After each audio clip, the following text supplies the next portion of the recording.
सदाशिवसमारम्भां शङ्कराचार्यमध्यमाम् अस्मदाचार्यपर्यन्तां वन्दे गुरुपरम्पराम्.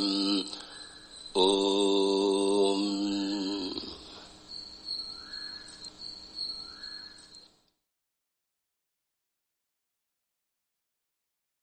It's not like an exotic event in space-time continuum where now somebody can announce, oh, now he became a Jnani. We will fall into this illusion that to become a Jnani or to gain moksha, in inverted commas, gain, is an exotic event that appears, that is appearing in a particular moment in space-time continuum. There is no such thing. Also, to become a Jnani, first of all, it's not an event. And secondly, there is no a kind of a label that now I can announce myself, I'm a Jnani. Yeah. Why? Because in the first place, there is nobody. Yeah. And to become a Jnani is an expression. There is nobody who is a samsari and nobody who becomes a Jnani from the absolute truth standpoint.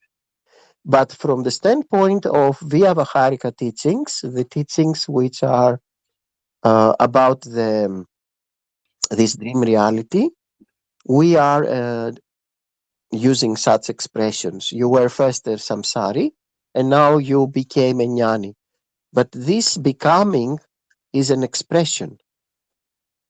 It is a shifting. It is a cognitive shifting and a change, a changing, a permanent, let's say, changing on how you view yourself and the universe and everything. Because for somebody who is not a Jnani, who didn't become, in inverted commas, a Jnani, the point of view, his or her standpoint is that there is a universe and I'm part of this universe and I'm a samsari, a distinct being, and through my procedures in Jnana Yoga, one day I will gain moksha and I will become a Jnani. But all this is on the level of the mind and on the level of conceptualization. Why? Because in the first place there is only Brahman and you are that. So who is a samsari and who becomes a Jnani? Nobody. From the absolute standpoint of view, from Paramarthika standpoint.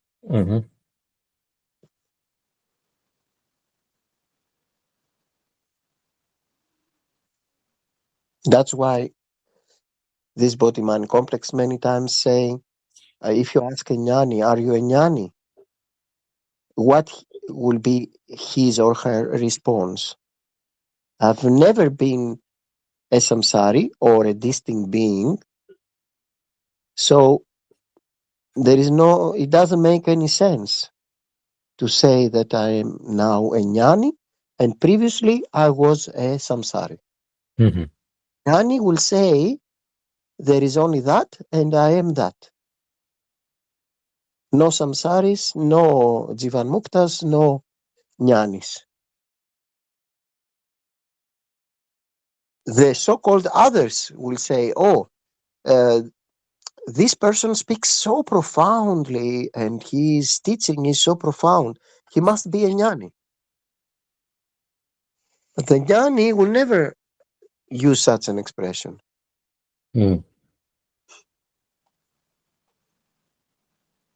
If you ask Sacchidananda will say, I'm not a Jnani, I'm not a samsari. What I am Brahman and there is only Brahman. No samsaris ever existed. No Jnanis ever existed. Does it make sense? Yeah. So it is like this. So it's very profound, but it makes sense. It is always, the procedure is in the level of this Vyavaharika, dream reality, all these procedures and concepts. From the standpoint of Brahman, there is no such a procedure. The one who feels he was a samsari previously, now he feels that he is a jnani, but not exactly a jnani. He feels that there is only Brahman and he is or she is Brahman. And what is Brahman? It is unfathomable. It is beyond any conceptualization, because it is attributeless. The only thing that you can say for Brahman is that it appears in this level, dream level or Vyavaharika level, as Sat Chit Ananda, or makes such an appearance, or is what the real I is, awareness. You can use such expressions, but only in that level of dream reality or Vyavaharika teachings. Okay. The closest that you can use is awareness, infinite, impersonal awareness. This is what I am, and there is only that. Nothing else ever existed. And all the rest, what appears and disappears, are only appearances. And what is claiming I am awareness or I am Brahman is only what we call Saksi Chaitanyam, the witnessing consciousness, which is due to the Chidabhasa, the reflected consciousness, which is because or due to the fine medium of the mind. So the reflection says, Aham Brahmasmi, I am Brahman, I am awareness. Without a reflection, without somebody being there as an appearance, Brahman, how to say I am Brahman and I am only myself? No lips, no mind, no nervous system. What will say I am Brahman? It is impossible. And that's why we say, because of Maya, because of this inherent power of Maya in Brahman, we can now claim or we can glorify Brahman due to this reflection, due to this apparent reflection of a somebody who says, who is announcing or claiming or declaring, I am that, and there is only that.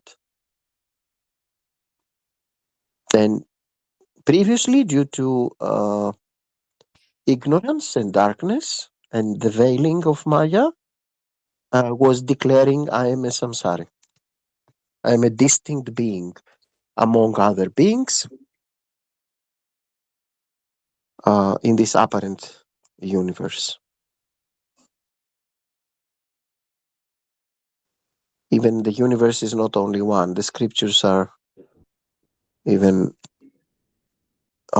stating that there are several million of universes appearing.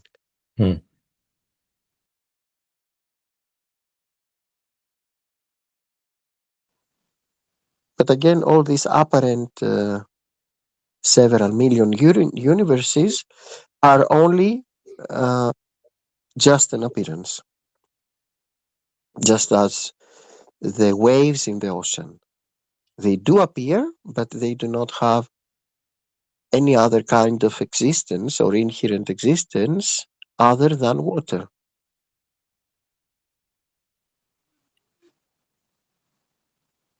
And what is a wave is only a name, a label. Namarupa, name and form. A superimposed name and form. Namarupa. Like, Upon the only reality, which is the water or the ocean. And there is this superimposition. This is one wave among other waves. mhm. But it is not anything else other than Namarupa, name and form, a label. It's like the The label I. Yes. The label I becomes illusory when you mean with I am the body-mind complex.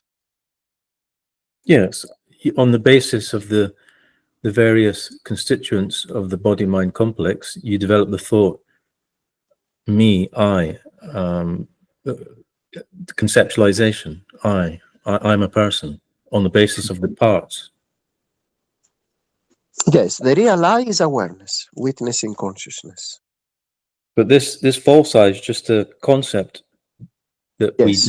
it's like we designate I on the basis of the body and the mind, and we think I, and which is synonymous with person, me. It's Yes, it's just a conceptual designation. exactly. Or a superimposition on the only ever reality, which is consciousness, singular consciousness. And in this singularity of consciousness, each and every apparent, let's say, human being is superimposing a distinct I, which is only an illusion, only a label. Mm-hmm. And that the I appears to be an independent, inherently existent person, separate from the body and mind. Like this Yes.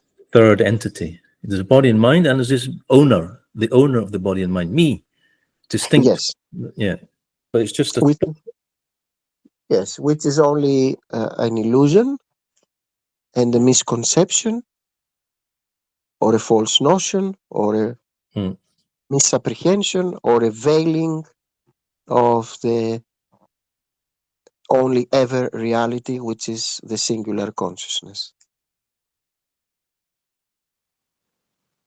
Just like you superimpose the label, this is a wave among other waves, and I am the wave Subodhananda. And now I have a private Satsanga with the other wave called Sacchidananda Acharya. When in reality, there is only one consciousness interacting with itself. Because the essence is only consciousness. If you were to remove consciousness or presence, which is singular, can there be there two persons? If you remove consciousness, no. Yes. No. The same, if you were to remove the water of the ocean, can it be there two waves? Nope. The same.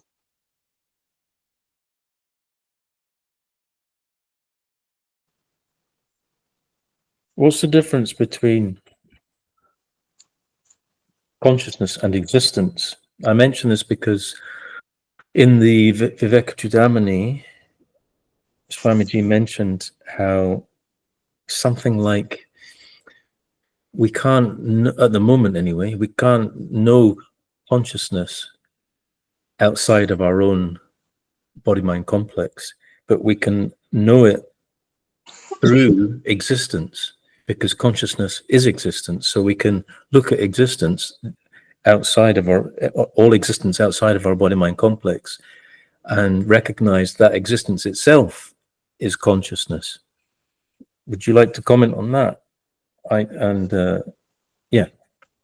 Yes, what is consciousness? It is Sat, Chit, Ananda. Sat means truth or beingness or existence. Chit means consciousness, awareness. And Ananda means bliss or peace or happiness.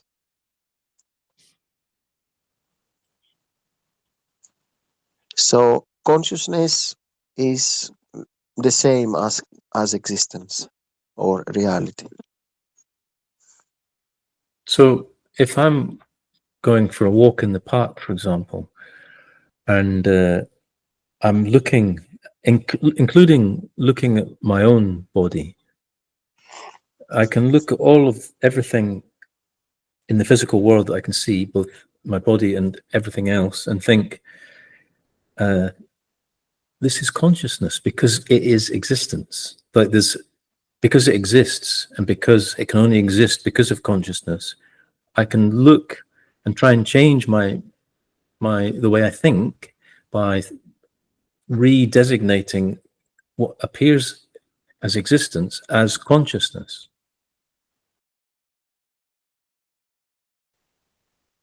Yes, rather than identifying with an appearance, an object in you, the screen of consciousness. The same as you are watching your smartphone and you don't say, I'm the smartphone. You are the watcher. You are the awareness itself, which is aware of the smartphone. The same with the body-mind complex called Subodhananda. You are observing Subodhananda, this body-mind complex. How you can be that? This object that appears in you, presence, or the screen of consciousness. And even this appearance of Subodhananda is permeated, in inverted commas, by you presence, by you consciousness. How it can be anything else other than consciousness. Without consciousness, how it can be anything, how it can appear anything better. So you can look at all appearances, like, for example, the trees and the flowers and the birds and so on, as appearances in you consciousness. Yes, as your own self. As appearances or modulations in your own self. Is it not the same in the dream, in the night? Yeah. Is there anything else there except you consciousness? Not at all. Not at all. You see some people, you see some friends, you discuss, you interact. And then you wake up and you realize that there was only you consciousness there. Even if it was like that the dreamer was completely involved and the dream was completely real for the dreamer. But what is the difference between the dream in the night and the dream in the so-called waking state?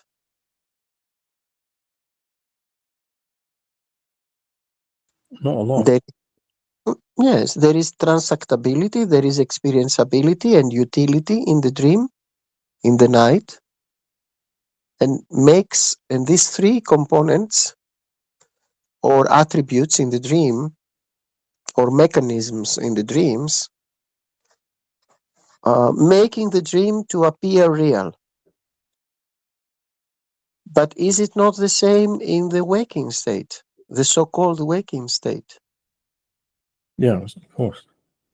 Yes, you say, but I'm experiencing my friend. And Jnani made me hurt. He hurt me. And I had this transaction with him, my previous friend. And the utility also appears. How it cannot be real? And then I ask you, is it not the same in the dream in the night? Yes, it's exactly the same. So, why to believe that the waking state is real? Just habit, isn't it? It's only a habit, and it is only due to the predispositions of the mind, samskaras, or vasanas, or vrittis, the waves in the mind, which are creating this domino effect. So it's a good practice then to see everything, all appearances as arising from consciousness, and that having the same nature as consciousness and being witnessed by consciousness, including the body, of course, not like everything else apart from me, Subodhananda, is an appearance, but including myself. And I find that a good practice when I try that, to see everything as appearances arising from consciousness, like a dream. Yes, everything is dreamlike, included Subodhananda. What is Subodhananda other than memories, labels, concepts, and thoughts?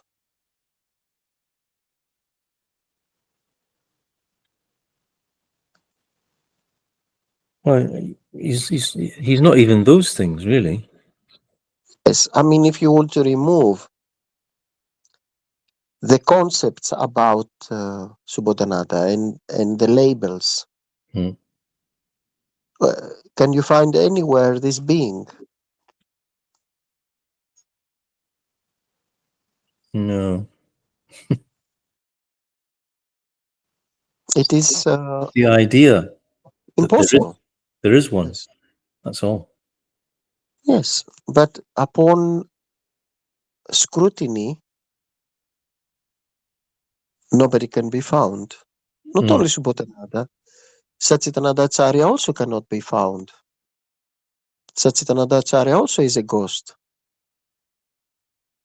And all the Shankaracharyas and all the Acharyas of the past and all the rishis and even all these divine beings and everything. Some people, they believe that there is Shiva as an anthropomorphic entity, and they worship this anthropomorphic entity as it really there, as he is really there sitting in Kailas mountain in meditation. But there is no such Shiva. Shiva is only awareness or Brahman, Nirguna Brahman, attributeless, beyond gunas, sattva, tamas. There is no any anthropomorphic God as such. And there is no any God as a form. Still, billions of people, they worship an anthropomorphic God. And it is okay for the kindergarten level. But after, sooner or later, you must graduate and enter Nirguna Brahman, formless God, formless Brahman, Nirguna Brahman. How infinite awareness or consciousness can have a shape or form. It is beyond space and time.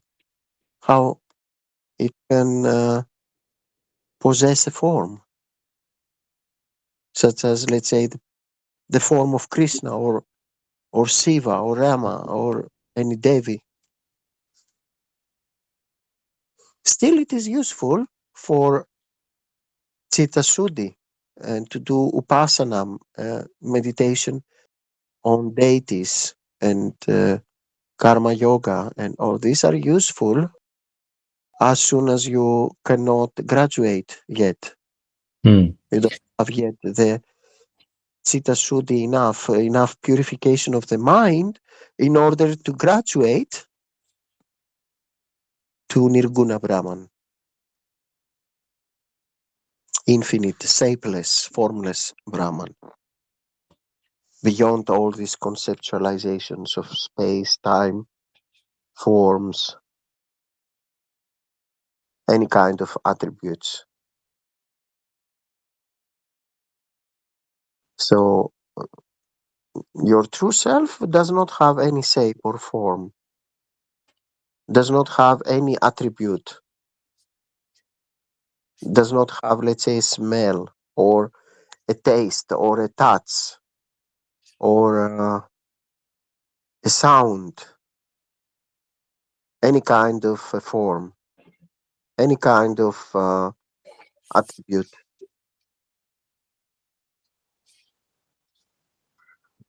Mhm. Only appearances can have attributes. Only appearances can be an object of witnessing, and all the objects are unreal. Yeah. The very fact that something is observable and can be an object of objectification and observance, the very fact that the very fact of being an object of knowledge makes it unreal. Why? Because whatever appears and have attributes and can be an object is also changing constantly. Yeah. And that's why Brahman, the true self, cannot be an object of knowledge other than this eternal experience I am aware of. So it is self-luminous, and other than that, it cannot be seen as a form. It cannot be heard as a sound. It cannot be touched. It cannot be tasted. And all these things that you hear, oh, I was doing 10 hours meditation. Next day I did 20 hours meditation. Finally, God appeared to me, and he was so beautiful with colors and blue and indigo, and he was speaking to me, and all these, etc., experiences in the level of the mind. Mm. Brahman cannot appear in front of you, no matter if you do for 100 trillion years sadhana. Why? Because it is you. How it can appear in front of you? It is you. How it can be an object of observance, of observation, or of knowledge? But can Brahman not appear as, for example, as Shiva, as a mere appearance? Say if somebody did pray for 1 trillion years or whatever, can Brahman not manifest a form from infinite consciousness that appears to the disciple? Yes, if you believe that Brahman has the form of Shiva and appear in front of you, again, Shiva, this form will be an object of observation in front of you. Yeah. But not you. Yeah, I'm not saying that it will still be Brahman, but it'll be an appearance manifested from Brahman for the benefit of the disciple, for example. Yes, but all this is in the level of the mind, in the level of space-time continuum. Yeah. In the level of appearances, or Vyavaharika reality, dream reality. The same as a god with form can appear in your dream in the night. But it is just a projection of your faith.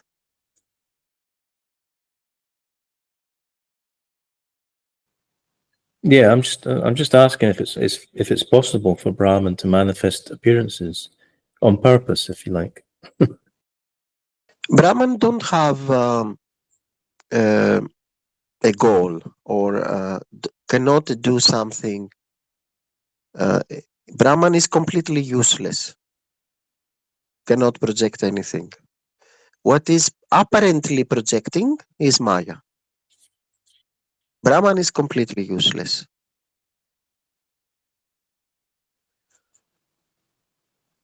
Because if Brahman would do something, project something or do something, that would mean that he is passing into the level of modification.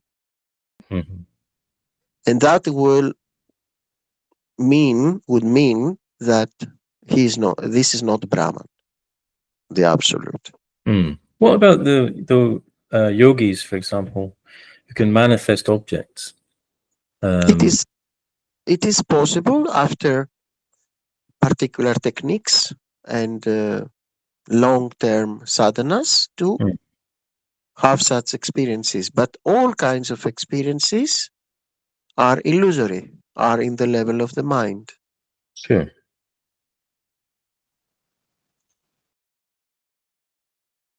The same with all the so-called healers and magicians and everything. Even Jesus Christ, he said, your faith healed you, not me, when he a healing. It is your faith that healed you, not myself. So a Christian who believes in Christ, in the end of the prarabdha karma exhaustion and the body needs to disappear, may see Christ in front of him. Another one may see Buddha. Another one may see Allah. Mm-hmm. All these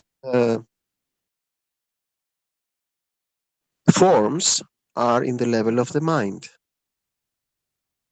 Brahman is beyond any form. So, like yogic powers, for example, are all completely in the realm of the mind. It's got nothing to do with Brahman whatsoever. Yes.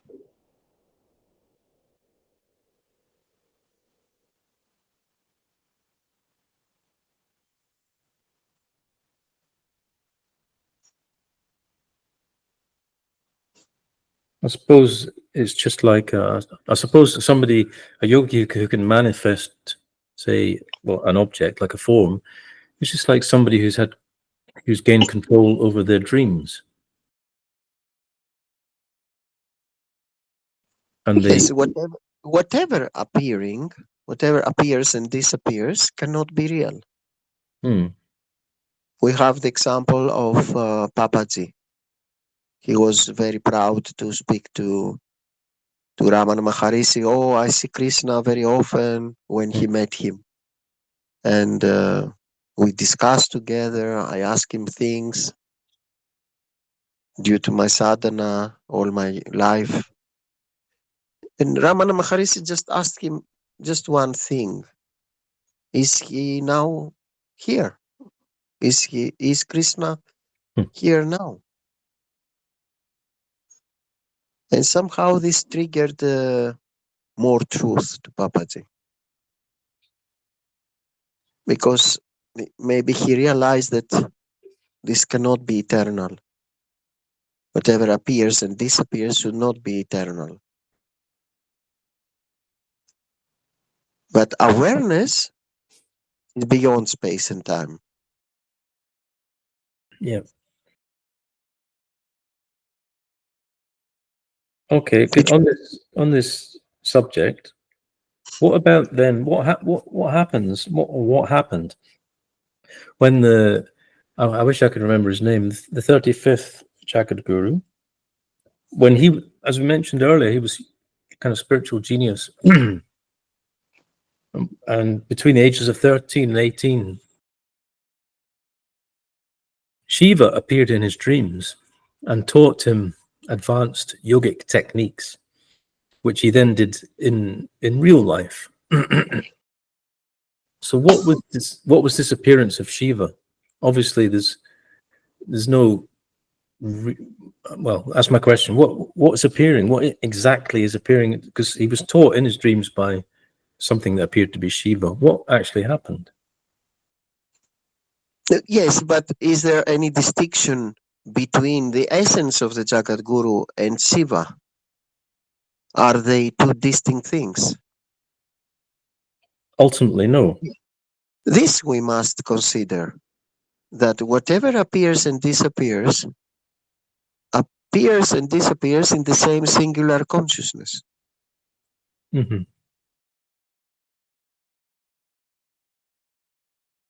So if Shiva will appear in Subodhananda's dream, it may be wonderful and maybe receive some teaching, but it is your own self. Shiva is your own self. Even better, your real self and the only self ever existed with capital S. Is that appearance of Shiva, is it manifesting from reflected consciousness? Where's it coming from? Not coming from Brahman. No, it is reflected consciousness. Brahman cannot appear as something. Whatever appears as something or someone, let's say Shiva, is on the level of Vyavaharika reality, dream reality, experienceable reality. Whatever is an experience is by the very fact that it is experienced is in the level of the mind. All experiences are illusory. You experience something, it is illusion. But that which is aware of the experience is not illusion. Mm-hmm. And awareness or consciousness is borrowing apparent existence to what is the apparent. That's why it appears real. You borrow existence to all the characters in your dream in the night, to all the characters and the environment that you see in the dream, and the objects and everything. You consciousness borrowing this apparent reality, and they do appear.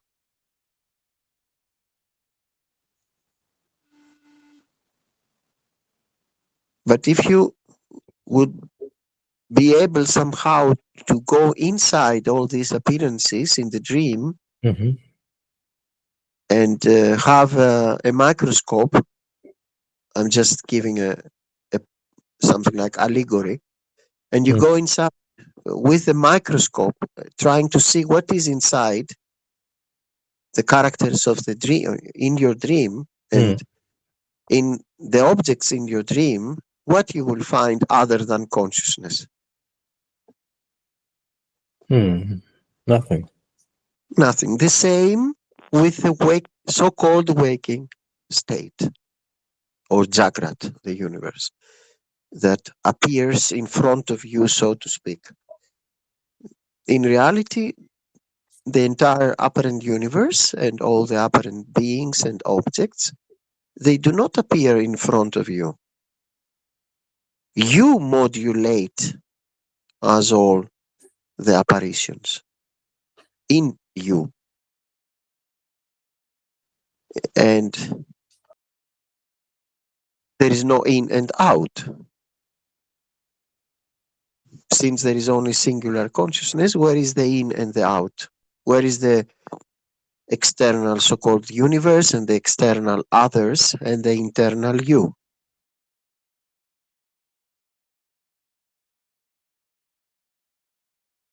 Can you define where you universe having its starting point or is its ending point? No. It is impossible. But most of the people, they believe that consciousness is inside the body, or inside the brain, or inside the skull, behind the eyes.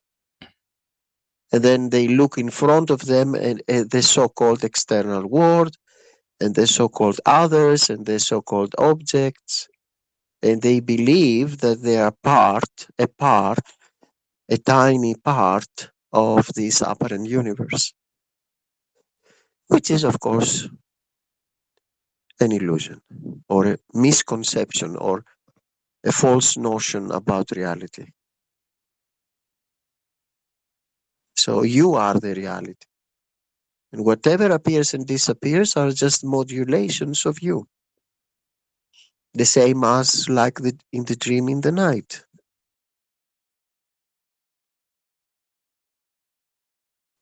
Remove consciousness from the dream in the night, what can stay there?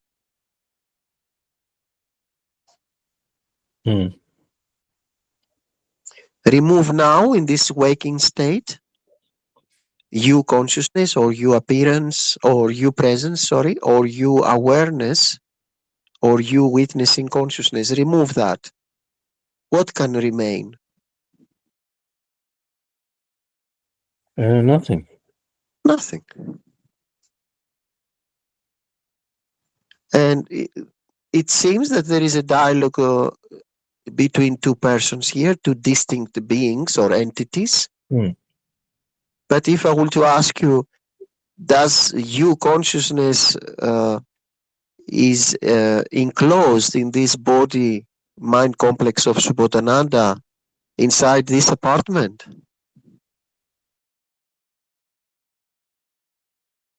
No. No. Can you find somewhere the limitations of you consciousness? No. No. So where is you and where is me?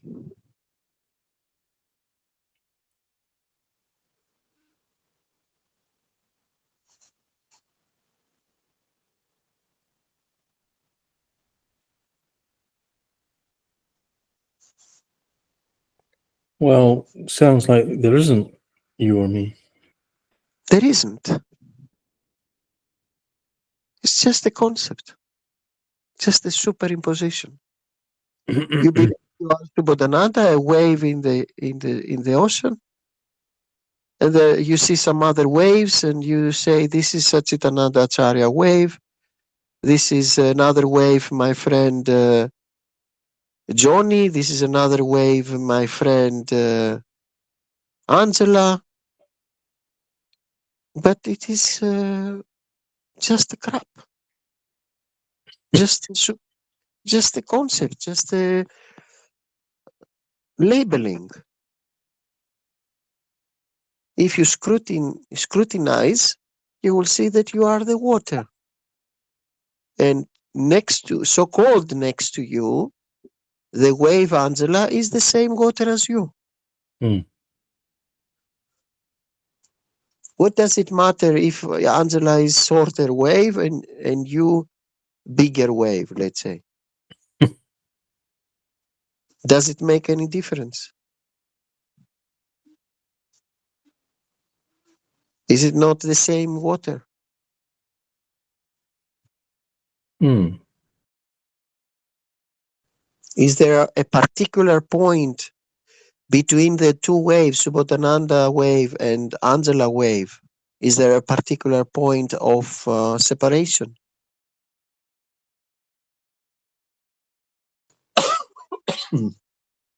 Can you find?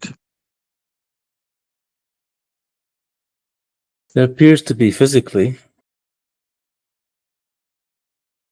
But the water, does it have a point where it makes this distinction?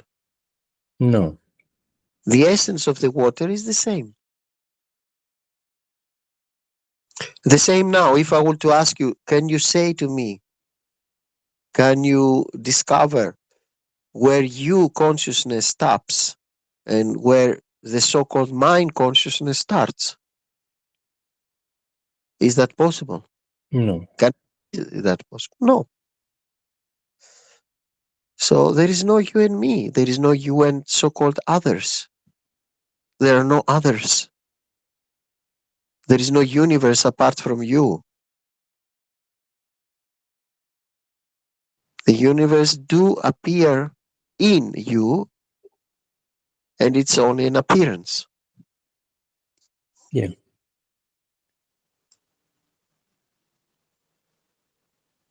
So where is the samsari and the jnani?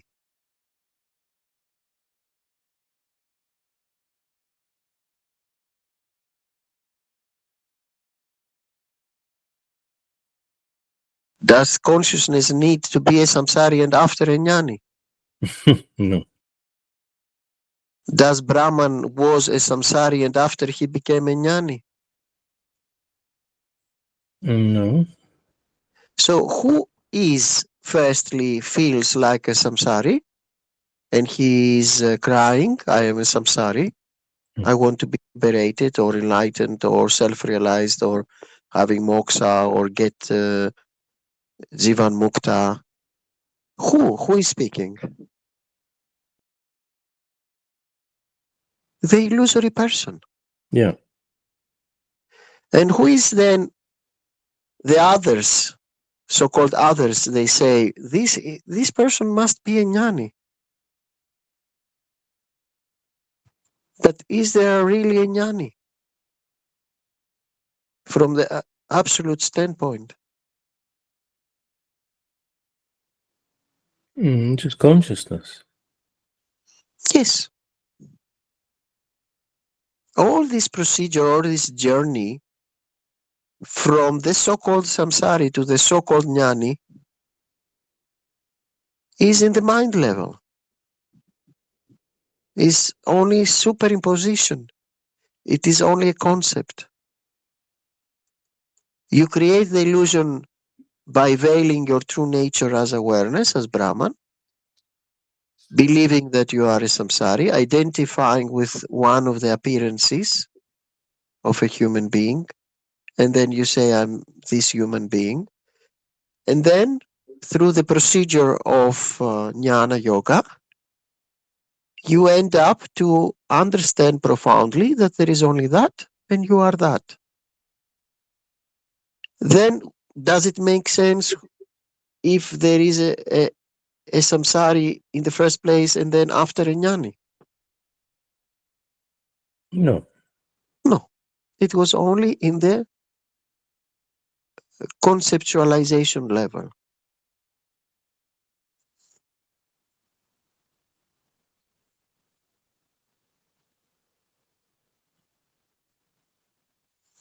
No samsaris ever existed, and no jnanis ever existed.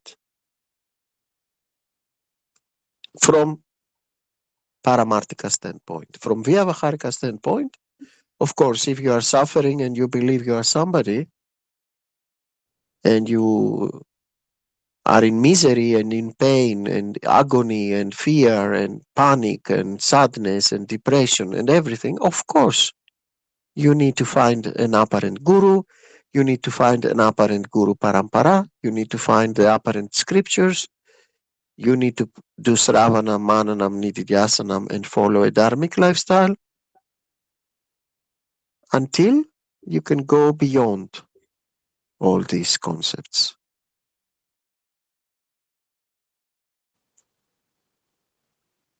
And declare, claim your true nature, aham brahmasmi. There is only Brahman and I am that. There is only that and I am that. I've never been a human being. I've never been any kind of being. I'm beingness itself, and I was always nitya mukta, eternally a jivan mukta, eternally free, eternally self-realized. And the only one self-realized one is the self with capital S, the one singular consciousness. Mm-hmm. Nobody else. Why? Because there is nobody else.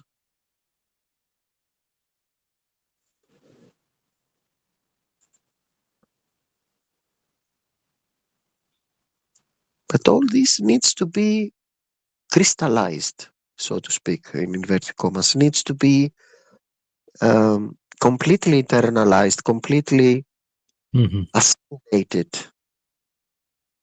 not to be just the data, just the information gathering. Yes, my Guru Sacchidananda Acharya told me that I am a Nitya Mukta. I am eternally self-realized one as Brahman. Okay, I believe him. It should not be like this. It should not be blind faith.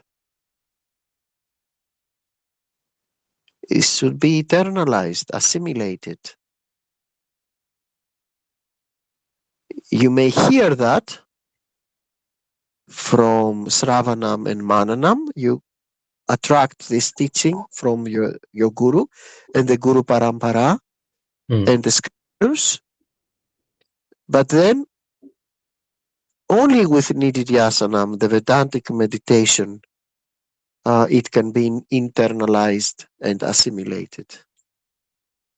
Yeah. And then, when it is completely assimilated, completely internalized, without the most tiny doubt, and then you can just enjoy Nididhyasanam, the Vedantic meditation, and hide as that, as Brahman. Yeah. Just like many so-called Jnanis, they go to the remote areas because they don't have, let's say, communication skills to teach, and they just abide in Nididhyasanam as Brahman. Yeah. What else to do? They don't need any more Sravanam and Mananam. They don't need Nididhyasanam to assimilate and to internalize. So what remains, since they don't go out there in inverted commas to teach for Loka Sangraham, the only thing that remains is to just allow the prarabdha karma to be exhausted. Agami karma, they don't create new fresh karma. Sanchita karma is dissolved through jnana. So the only thing that they can do, in inverted commas do, is to abide in Nididhyasanam. Yeah. Brahman. That's why we have this phenomenon of some so-called avadutas. You can see them naked in the forest in samadhi. Yeah. Yeah. What else they can do? If they don't have prarabdha karma to be a guru, and they don't have this kind of skills, they just walking around, sleeping wherever they are, and falling into samadhi. What else they can do? They're completely useless. Of course, it's just a joke. They are not useless because they are the highest inspiration. Sure. For example, Ramana Maharishi, of course, at least if not 16 years old, at least in the end of this apparent lifetime, he was abiding. He didn't need it to, it seems so, he didn't need it to do nididhyasanam to gain something in inverted commas, or to internalize or to assimilate Sravanam and Mananam or the Mahavajram. Yeah. That seems quite obvious, I think. And he was a great inspiration. So we go to mystics, we bow to them, we receive inspiration, we may hear some kind of teaching, but if you want to to do the right procedure with systematic long-term study of the Advaita Vedanta scriptures, the Upanishad Vedanta, under the guidance of a qualified guru or acharya. You must find a guru or an acharya who is capable to transmit the right systematic procedures, the right methodology as it has been passed from beginningless time, from guru to sisya, and from always it was like this. Mm-hmm. Because Ramana Maharishi was a mystic, was a Jnani, but he didn't, it seems, pass the right methodology or systematic approach to Jnana. Although his teaching was correct. And Yeah. he can serve as a great inspiration. But you cannot have Ramana Maharishi as a guru, as millions of people are claiming No, wrongly. you need a living guru, no? Exactly. But still, millions of people, they are claiming my guru is Ramana Maharishi.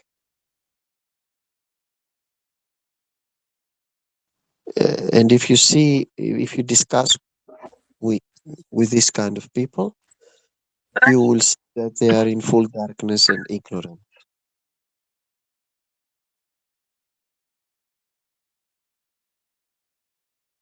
Because Ramana Maharishi's approach was not systematic and with a right methodology. Although he was a great inspiration, of course he was a Jnani, of course he was a great inspiration, of course his teaching is true, but not so helpful. Mm-hmm.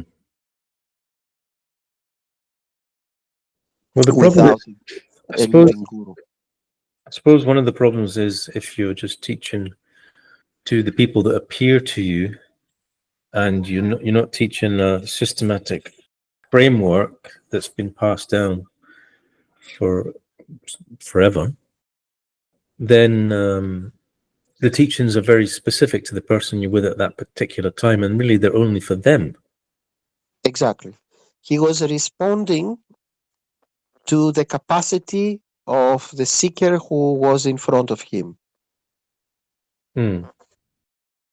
It's like in the Matrix when the woman turns around, the oracle says, "That was for you and for you alone." You know that.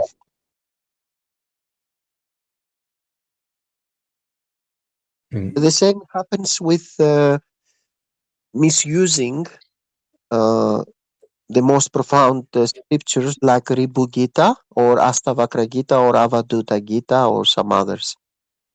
When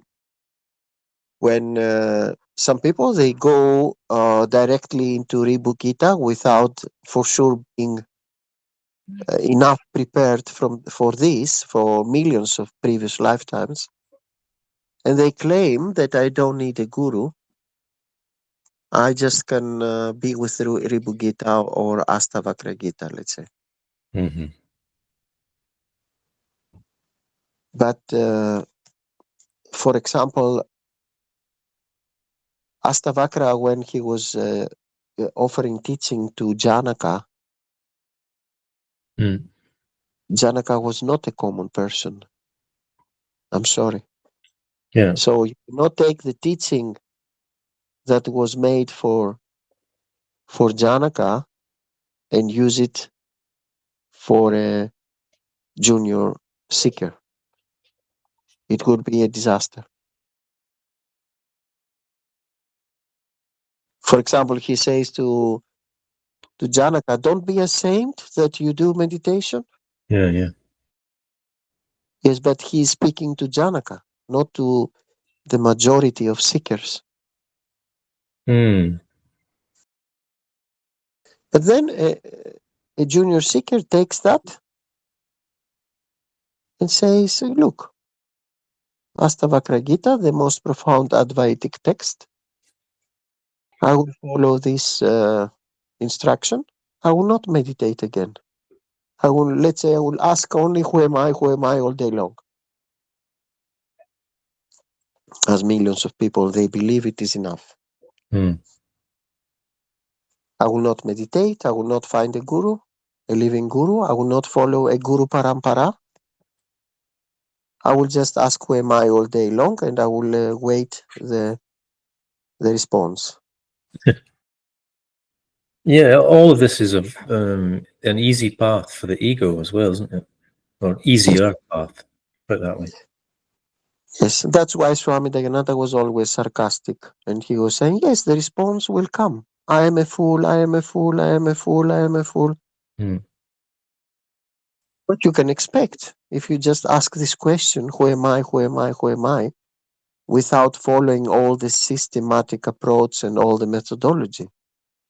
Because Ramana Maharishi was speaking about Atma Vichara, and now they interpreting Atma Vichara as this question, who am I, out of context.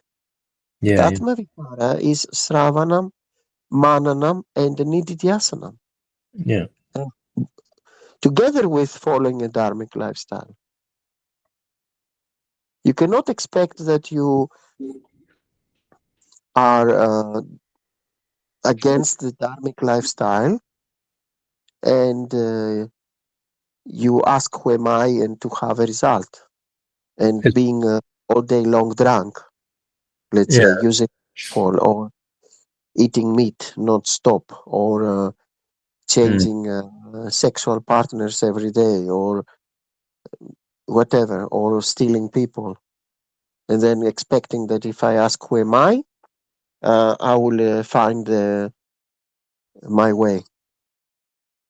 Or even if you follow dharmic lifestyle and you don't have a consistent, systematic, long-term, for length of time approach and study under the guidance of a qualified guru in the safe environment of a guru parampara, and you just trying to do, let's say, only meditation, Vedantic meditation, Nididhyasanam, or only Mananam, trying to contemplate without having a foundation through Sravanam.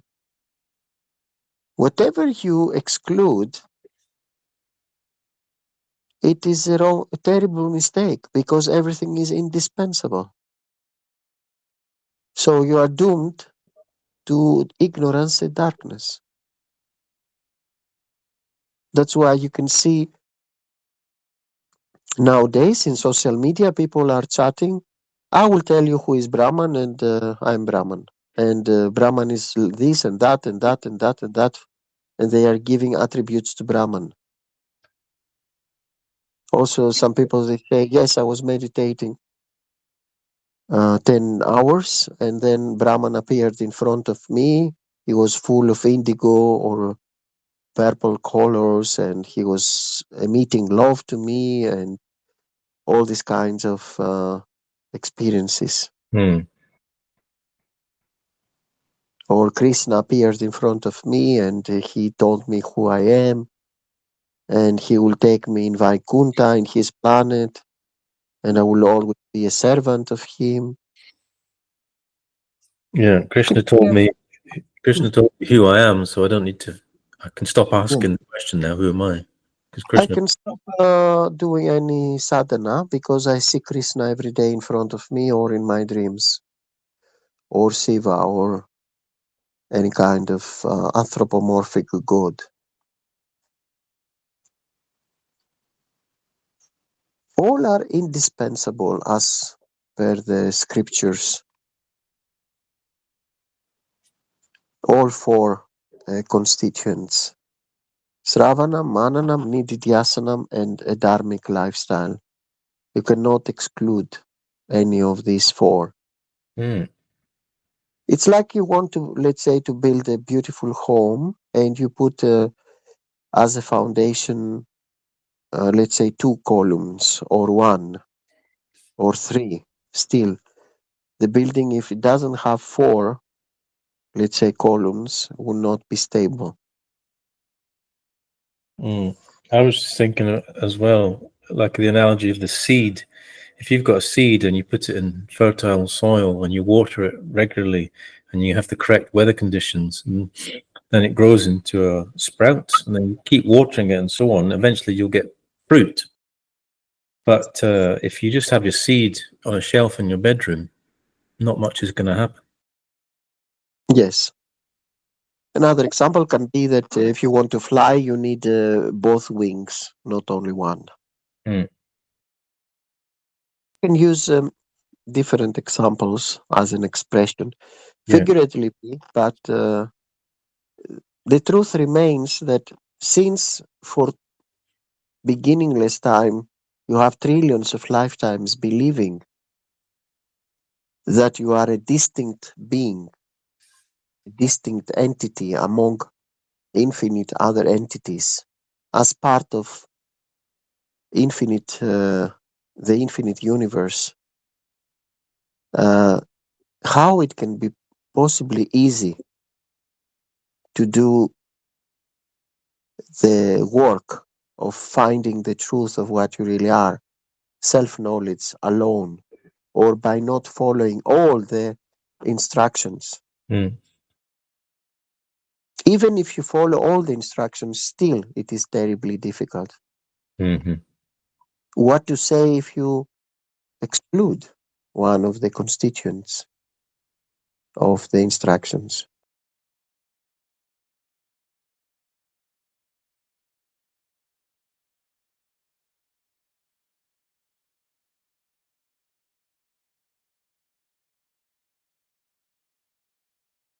But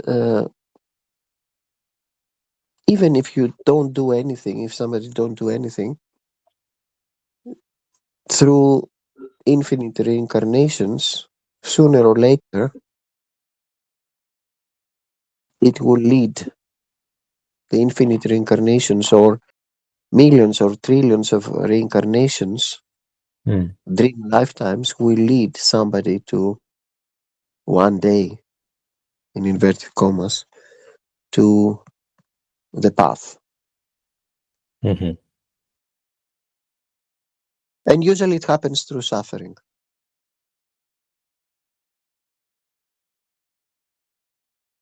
Through a lot of suffering. One day you ask yourself, why so much suffering? What I'm doing here? Who am I? Why I am in this planet? From where I came? All these existential questions. Mm-hmm. And sooner or later, you do chitta suddhi, purification of the mind by following an external path like religion or some kind of spiritual path. And when the chitta suddhi, the purification of the mind, is appropriate or enough, then you will end up finding a guru, then a real profound path. With the most profound path, of course, Vedanta, Jnana Yoga. And then there is a guarantee that if you follow these instructions, you will end up recognizing your true nature as Brahman. Mm.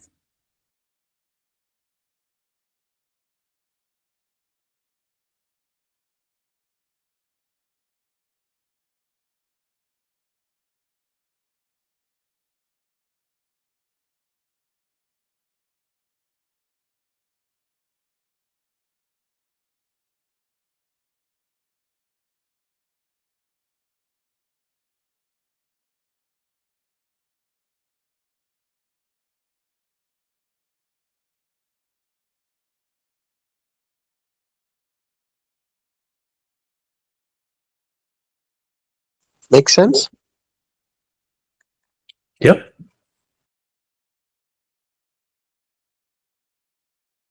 Easily said than done. Yeah, that's the That's the crux of the matter. Yes. The habit of I. This continuous. It's continuous, like 24 hours a day, grasping at this illusory individual person. It's so deeply ingrained.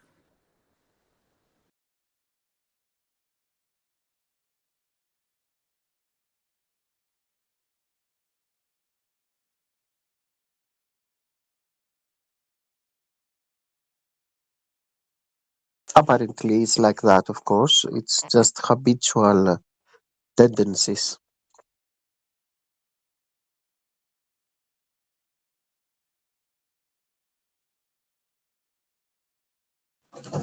Which is, of course, not from the standpoint of Paramartika or absolute truth. It only appears like that. I suppose it's like any habit. It can be reversed. Or you can stop following that habit in the mind. Any habit in the mind it's not permanent or unreversible, irreversible even. Yes, and if you ask the Guru and the Guru Parampara and the scriptures, you can always have this kind of assistance or help. For example, if you scrutinize why you have certain habits or why you are acting in a certain mode, it is because of your false beliefs, because of your false notions. You say, for example, I want to get married because I will feel insecurity when I will be old. Some people, they get married because of this. Sure. So if you believe that you are a tiny human being in this infinite universe, of course you will start having habits. Habits to feel fulfillment, habits to feel security, habits to, you will develop all this. It is logical. If you believe you are a tiny human being, a distinct human being, you will develop the need to have possessions in order to feel security. And not to have fears of the future, so-called future, or how you will be able to live when you are very old. But what about if you know deep inside you, inside in inverted commas, because there is no inside and outside, but you know what I mean. If you have this incredible total faith and total belief that I have never been somebody, I've never been a distinct being, I'm beingness itself, then where is does it make sense to want to have possessions and to have to secure your so-called old age? No, all the habits are based on arising from the false belief. Exactly. They depend upon it entirely. Yes, all the problems. If you look at all the problems, the so-called problems of a human being, are all about the personality and the physical body. I worry about my body. I worry about my reputation. I worry about my old age. I worry about my kids. I worry about my wife or husband. I worry about my health. If you were to remove the body-mind complex, is it possible to have any habits? If you are to remove the false notion that you are the body-mind complex. No, if you remove the false notion that you're the body-mind complex and you identify as consciousness, then you won't develop habits because your outlook's completely transformed. No? Exactly.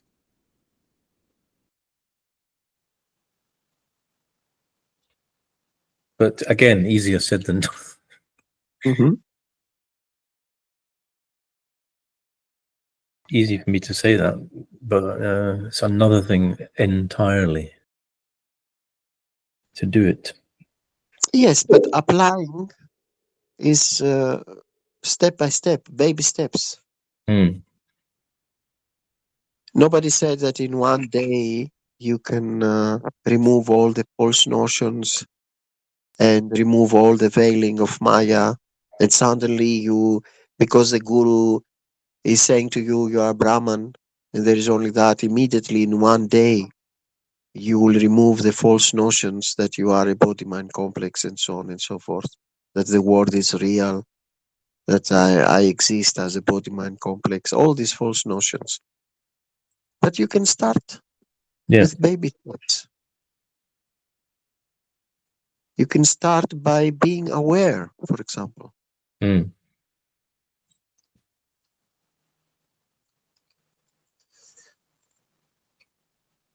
I was speaking to your friend Rebecca.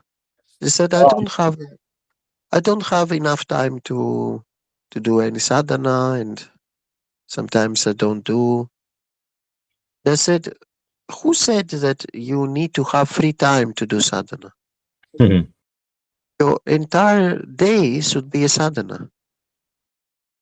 24/7 you can be on practice, on sadhana. How? By being aware, for example. Mm. Let the body-mind complex do the work, but you become aware that you are the witness in consciousness. What can be more profound practice than that during all day? No matter what the body-mind complex is performing, Mm. if you will apply this practice of trying to be aware and recognize as much as possible that you are this witness in consciousness, Mm-hmm. what can be more profound sadhana than that? Yes. Fantastic. There is no need to have free time. Of course, you can have enjoyment by being alone, by being available only for sadhana, nobody to disturb you, having, let's say, 2 hours in front of you in a closed room or in the nature alone. Of course, you can enjoy more, but that doesn't mean that you have to wait these perfect conditions in order to do sadhana. Yeah. That's, again, it's the ego stalling, probably. And then you are 90 years old or 100 years old, and you say, oh, until now I was waiting the perfect conditions to do sadhana. But now I'm ready to abandon the body. Mm. And I didn't have the perfect conditions for that, to do sadhana. And then you project a new lifetime, and then the vicious circle is continuing.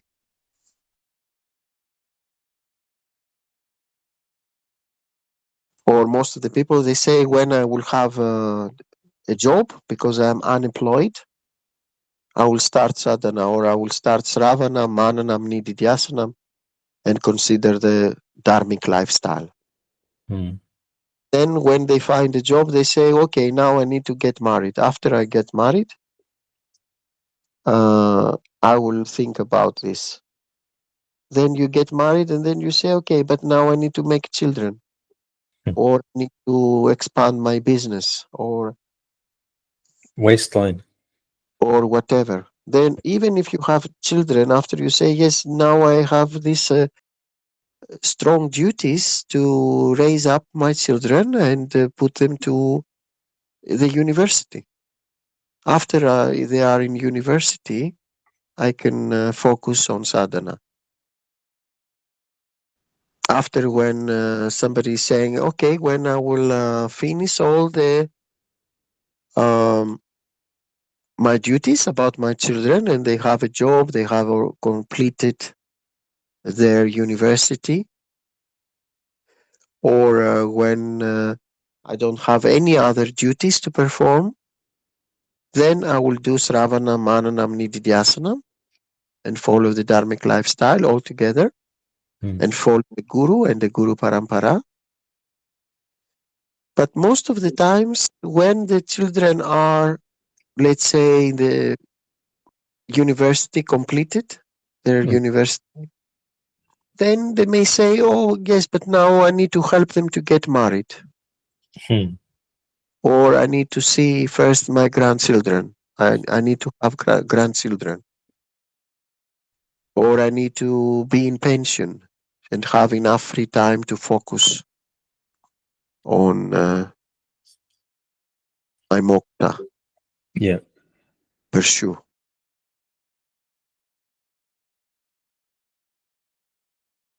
And of course, the ego will always provide infinite excuses not to follow all the prescriptions of the Holy Scriptures and the Holy Guru Parampara.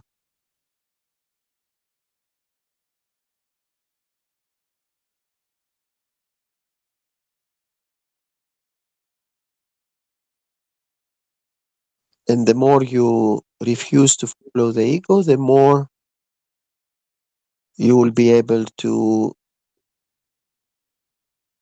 follow these four prescriptions of the Holy Scripture and the Guru Parampara. Yeah. It's also dependent on the sadhana that you did till now in this lifetime and in the previous lifetimes.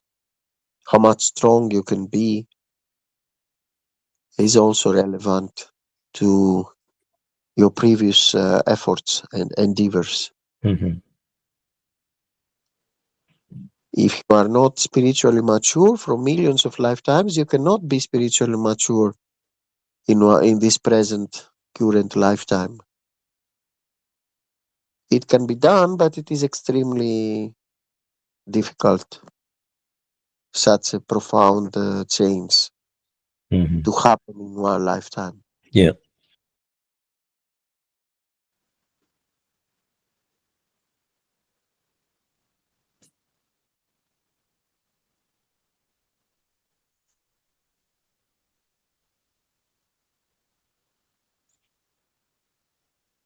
Especially Vedanta is for 1 in 100 million,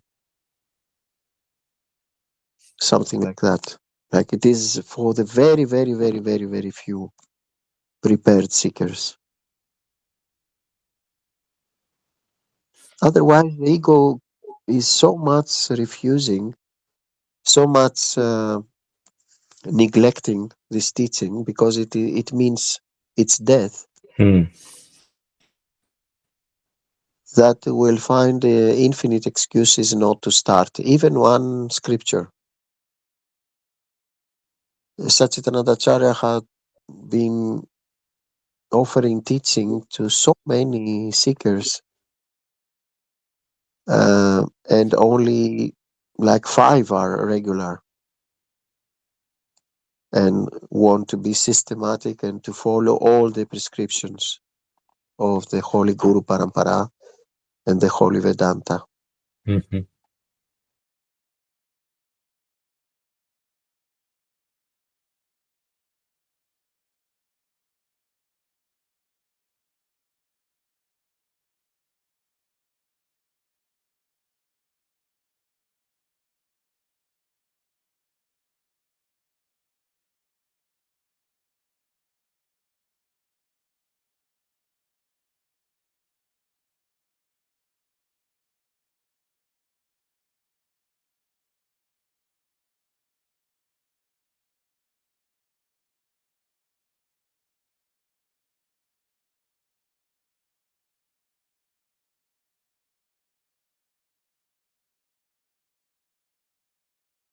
So if you don't want to discuss something else, maybe we can close for today. Okay. Yeah, we can close for now. Thank you very much. You're most welcome. Okay. Good night. Namaste. Good night. Namaste.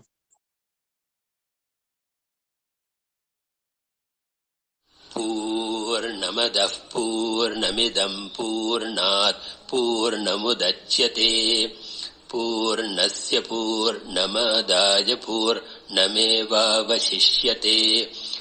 ॐ शान्तिः शान्तिः शान्तिः